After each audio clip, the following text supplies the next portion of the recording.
This is Books of Titans, the podcast dedicated to the influences of influencers. The books that have helped shape prominent inventors, business leaders, athletes, intellectuals, scientists, and others. We'll talk about what makes these books such classics, and at least attempt to have an intelligent discussion about what makes them so important and influential. Hello, this is Erik Rostad, coming to you right outside of Nashville, Tennessee. Today I'm going to change things up a little bit, and instead of discussing a book, I'm going to talk about how to read more books by creating a yearly reading list. The way I'm going to approach this is to describe some ways that I use to choose my books, problems that arose from those methods, and then what I do now to create a yearly reading list. Kevin Kelly, the author of The Inevitable, said, "Life is short and there are too many books to read. Someone or something has to choose or whisper in our ear to help us decide." How do you decide what you read? For me, I've tried a lot of different ways in the past. It seems like a lot of people kind of follow a certain path where when they're children, they find a set of books that they like and they start reading, and there's joy and pleasure in that. And then they get into school and the books that they read are chosen for them.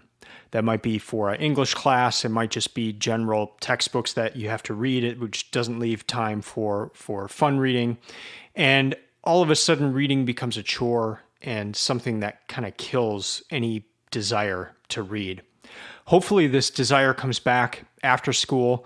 I know for me, one of the greatest things of being out of school is just the simple ability to choose what I want to read, not to have those books chosen for me. I got deeply into reading in college, and then also once I was out of college. And the approach I really took at that time was what I call the serendipity approach.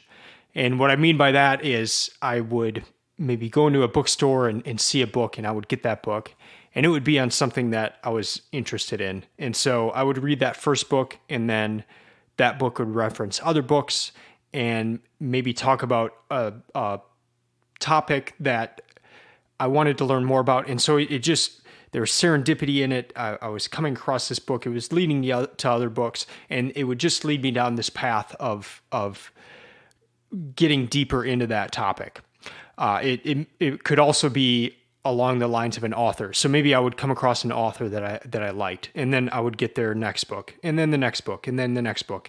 And so it was just this approach of choosing a topic or an author and going further down that path. Another approach I would take was to be part of a book club or reading group. But then again, I was reading things that I didn't necessarily want to read, and a lot of times those groups would just kind of peter out after a while. So in this episode, what I'm going to propose is that you come up with a plan, a reading plan, one with defined goals and objectives. And that may seem like it would kill all desire to read, but what I've found is that it does the opposite. Jocko Willink says that discipline equals freedom.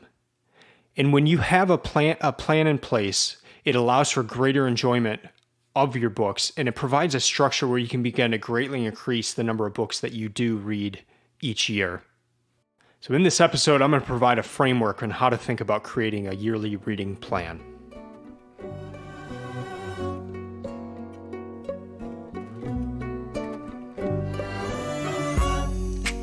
Now, these approaches to reading would lead to some problems. One of the main problems I would always come across was that I would get stuck on a particular book. So maybe I would be super excited about a particular topic, and I would just start getting these books on this topic, or maybe it was an author. I would start buying and getting from the library these different books by this author, and then I would hit a book along that topic or by that author, and I just couldn't get into it. And instead of putting the book away, maybe coming back to it later, or just stopping it and moving on to the next one, I would try to slog my way through.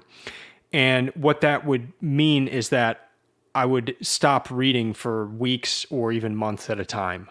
I just didn't want to get back into that book, and that led me to not even read at all, which is not a good thing. And so that was a big problem with my approach to reading in the past. Another thing is that it just didn't allow me to take a step back. It was more about the immediacy of digging deep into a particular topic or author. And so I wasn't able to take a step back and think, what are my overall, what do I want to accomplish here by reading?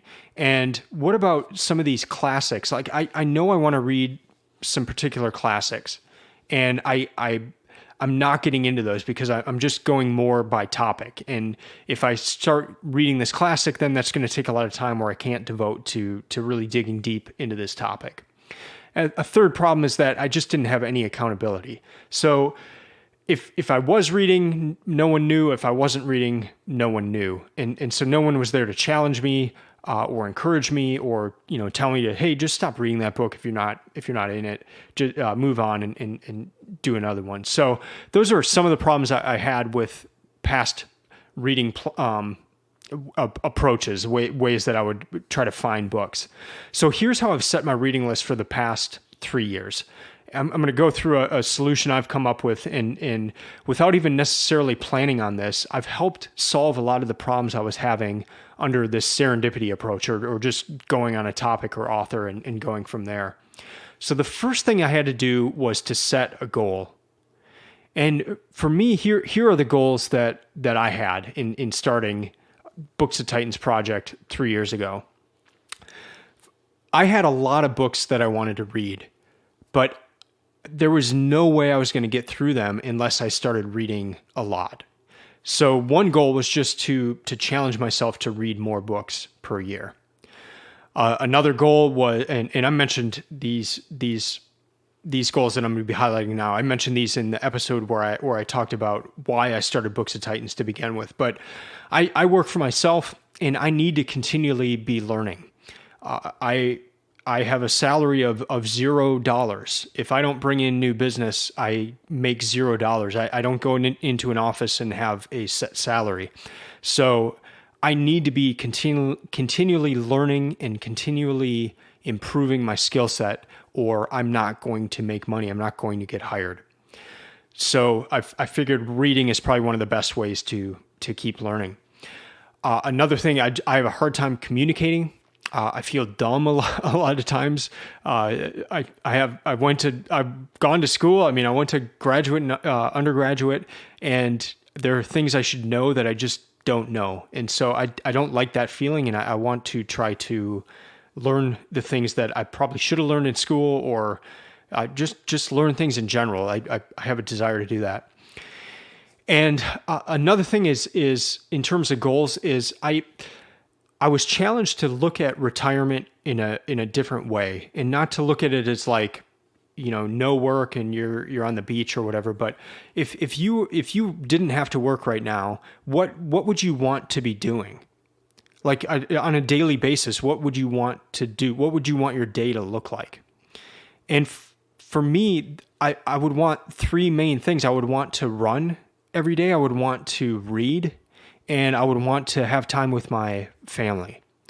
So why can't I do those things right now? Like I don't look at retirement as stopping work. Like I always think I'll be doing some sort of work, but I don't want to wait till I'm 65 to start reading either. So why not start doing that now? So that was a goal too. Like create the life that you think you want in retirement. Just start doing those things now. If that's something you're looking forward to, you might not make it to retirement. So start doing those things now. But what about for you? What are your goals? What are your goals in reading? What makes you want to read? What makes you want to read more? Do you have a joy of reading? I mean, is it something that's just pleasurable? It's very pleasurable to me. I love reading. But what are your goals? Start with that. Figure out your goals, and that will help define everything else we're going to talk about here. Second, set a scope. And by scope, I mean three different things. One is a scope of a time frame. Second, a number of books. And then third, type of books. So how many books do you want to read, and how many do you want to read within a given time frame? Maybe you just want to start with a book a month. Maybe that's too much, and it needs to be a book every other month, every 2 months. But the point is to start somewhere. For the sake of this episode, let's just consider 1 year at a time. How many books do you want to read in 1 year? Make it a challenge, but don't go insane. For me, I knew 52 books was going to be a challenge. The most I had ever read in a year prior to this project was 30 something. So I knew 52 was going to be a challenge, but I knew it was doable. And so you want to get that balance there of a challenge, but something that is doable. Probably you're going to have to make some changes, some sacrifices in your life. You may not be able to watch TV or read the news. Those are things that I gave up, but it has allowed me to read 52 books per year. Next, what type of books do you want to read? This falls again under scope. And what I'm talking about here is really thinking in terms of categories. Are there particular authors you'd like to read again or maybe for the first time? Certain genres, books about particular topics, that type of thing. I found it very helpful to start a list of books that I want to read, but not just that, but topics and categories of books that I want to read. And you can do this just in a notebook or within a spreadsheet. But what I'll do is I'll list the type of categories I want on each year's reading list. So here are a few examples. I want to read one Shakespeare play per year. I want to read one book by C.S. Lewis. He's my favorite author. I want to read one book by George MacDonald. That is my wife's favorite author. I want to read one book about the Middle East. I'm woefully ignorant on the Middle East. I need to read at least one book a year on the Middle East. I want to read one epic classic. This year I read Don Quixote. Last year I read War and Peace. I want to have one major epic classic on the list each year. My family heritage is Norwegian. I want to read one book about Norway each year. I have other categories where I will, of the 52 books, 2 of those books will be books that were sent to me by the author. I find great books that way. I don't get paid to do that. I want to be seeing new books and books that I wouldn't necessarily come across in other ways. And I find that setting these categories makes it really exciting because then you're searching for books that meet that criteria. So that could even be a way to help you get started on creating a list and setting a scope. And by the way, this episode is releasing in September, and now is the perfect time to begin thinking about your list for next year. So in this case, this is September 2019. So now is a really good time to begin thinking about your 2020 reading list. Next step after setting a scope, so just to review, we've set a goal, we've set why we want to read, what our purpose is in doing that. Secondly, we've set a scope. Third, we want to begin to compile book ideas. This part is fun.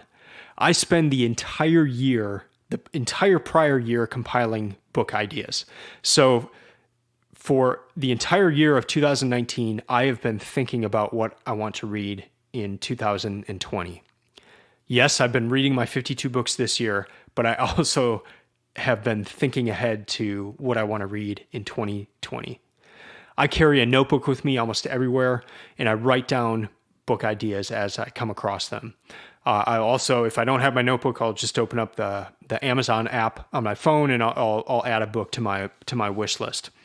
I get these ideas from friends. I get them from podcasts, from walking into bookstores, email newsletters. So I have subscribed to different newsletters that talk about new books. And then I will also ask people that I admire. I'll ask them what their favorite books are, the books that have inspired them the most or had the deepest impact on their lives. I did that for a few friends, one friend from high school, and I'm reading 2 books he suggested on my 2020 reading list. It's a man I deeply admire. He is a professor now, and I know he reads a lot, so I got a couple book suggestions from him. So that's the fun part, just getting ideas from different places. And if you need help with this, go to booksoftitans.com. One of the things I'm doing is compiling different lists of suggested books there. So this entire project started by reading Tools of Titans by Tim Ferriss. He asks every one of his guests, everyone that he highlights in that book, what their favorite books are and the ones that they've gifted the most. So what book have you gifted to friends and family? And what book is your favorite, has impacted you the most? And I made a list of all those books. And then for 2017, those were the books I read, were 52 of the ones that were suggested as having the most impact in some of the world's top performers. So I've compiled those lists. I have spreadsheets on the website showing every book highlighted in Tools of Titans. I have a list of every book ever suggested in the Tim Ferriss Show podcast. He has over 300 episodes now, and it's every book that has ever been discussed. I share my reading lists on the website. I share reading lists of others, other people who have signed up to share their reading lists on the Books of Titans website. So you have a huge resource there if you need book ideas for your list. Part of this compiling is to collect a list of books in an amount well over the number that you want to read in the next year. So for me, in 2020, I'm going to read 52 books again. But the list of books I've compiled so far in 2019 is probably over 150 books. And that's what you want to do. You want to get a big list, and then you go to the next step, which is narrowing down that list. So starting in the fall, if you have a list of 150 books and you're trying to get it down to 52, or you have a list of 100 and you're trying to get it down to 20 for your yearly reading list, start around the fall. So now would be a good time to start narrowing it down. By December, you want to have that list pretty well set. I've been thinking about it so much that I pretty much have my list for 2020 set. It's probably around the 50 book mark that I know for sure. These are my for sure books for 2020, and there's a couple that still working through, but I'll have that list ready here pretty soon. And believe it or not, I actually have my 2021 list picked out as well. And the reason for that is I'm going on a theme for 2021, and the theme is collections. So collections of books, and that might be a particular series that I've never read. So for instance, I'll just share one of them that I know for 2021, and that's the 7 books of Harry Potter.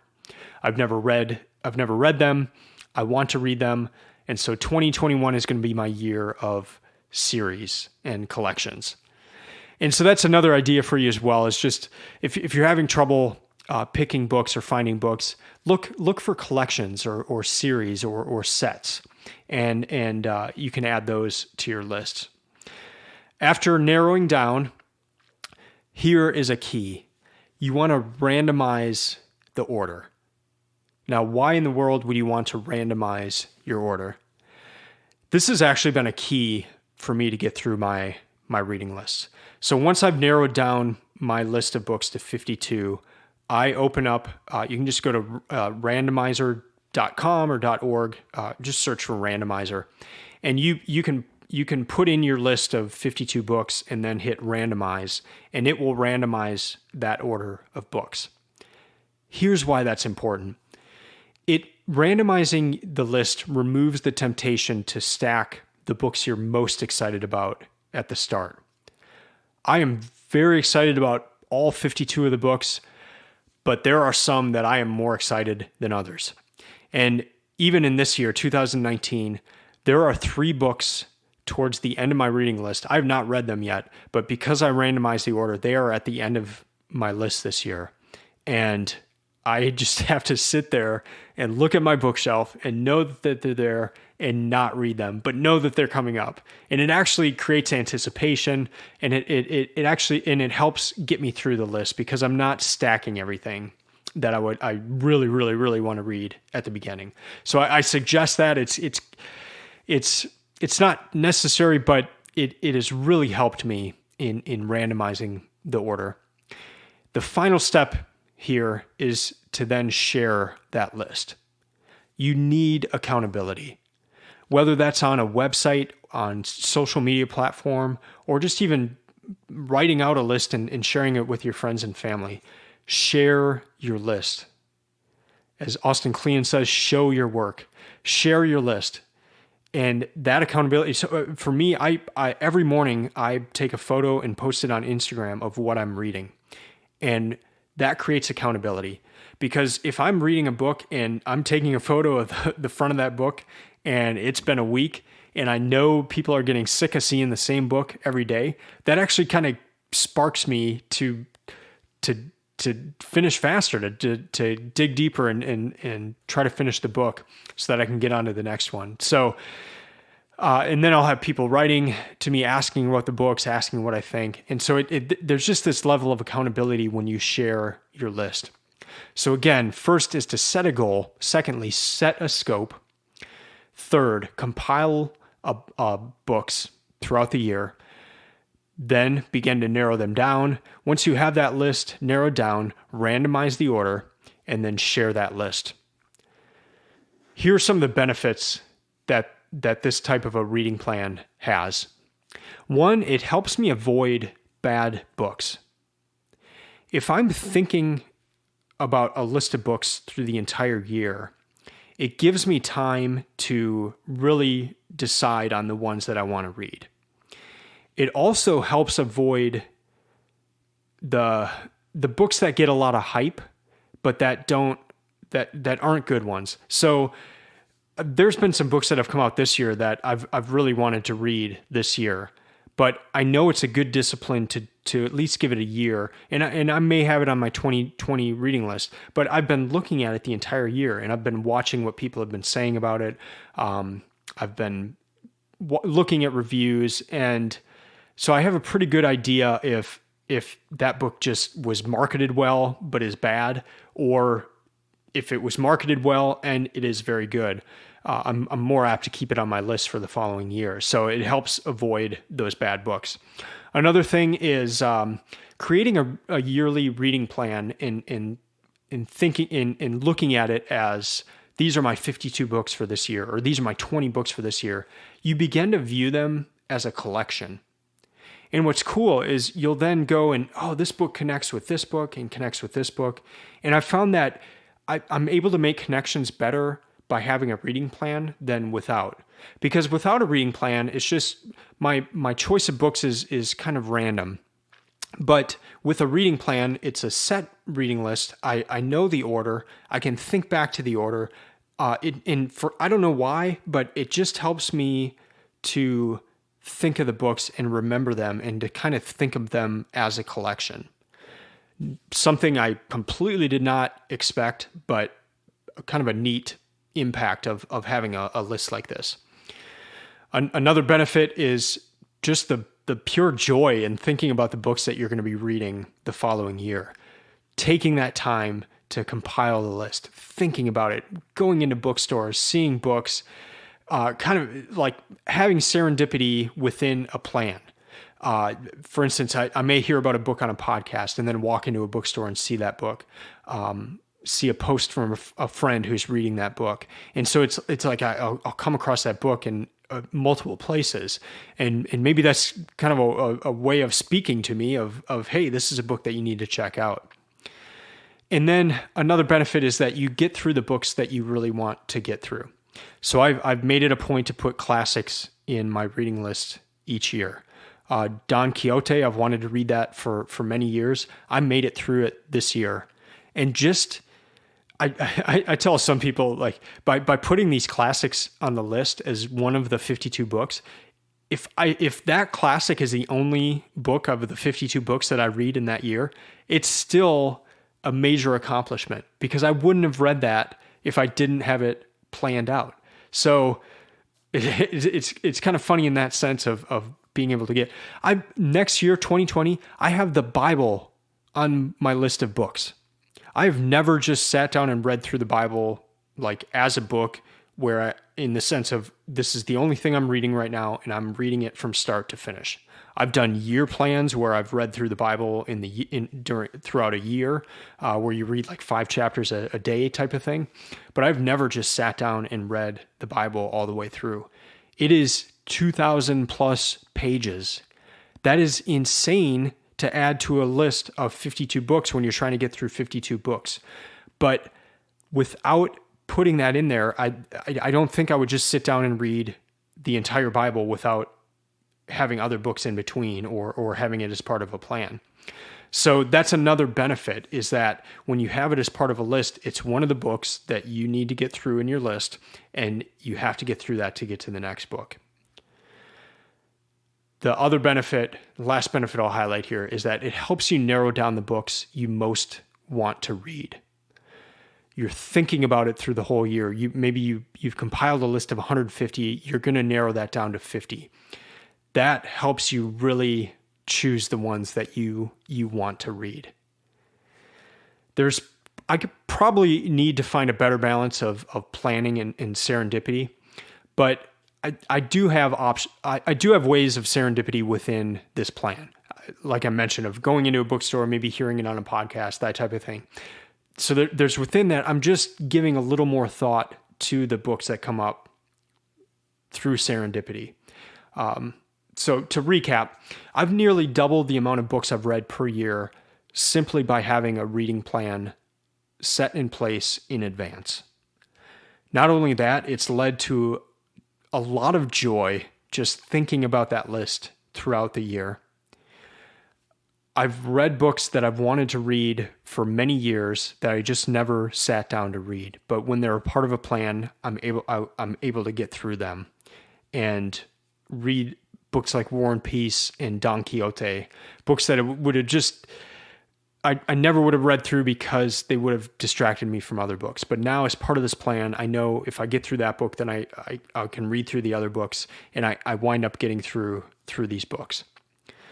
So I hope these suggestions have helped. It may be a completely different way of thinking about a reading list or a reading plan for you, but I challenge you to give it a try in 2020.